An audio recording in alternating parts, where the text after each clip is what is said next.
Drama serial अमानत की अगली किस्त में आप लोग देखेंगे फिरदौस बेगम को सारी हकीकत का पता चल चुका है, जिसके बाद वो महर और अपने पोते को घर लाने का फैसला कर लेती है।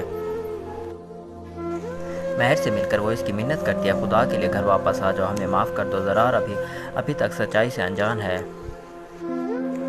महर अपनी चची के पास आकर कहती है कि समझने और समझाने का वक्त ख़त्म हो गया, मुझे नहीं पता अब अचानक से इन्हें सच्चाई का पता कैसे चल गया, और वो मुझसे माफ़ी मांग रही है और चाहती है कि मैं घर वापस आ जाऊं।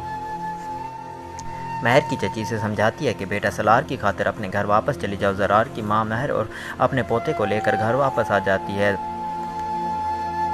जुनैरा ये सब देख कर तड़प उठती है और ज़रार से कहती है कि महर और जुनैद को घर से बाहर निकालो, ये इनको वापस कैसे ला सकती है।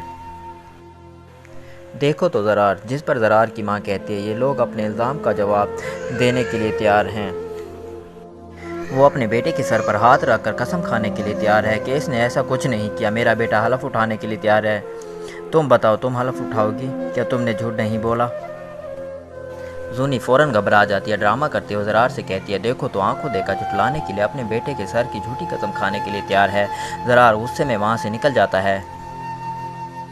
इसके बाद आप लोग देखेंगे कि जूनी अपनी सास को दबाने की कोशिश करती है और मासूम बनकर ड्रामा करती है कि आंटी आप मेरे साथ ऐसा नहीं कर सकती।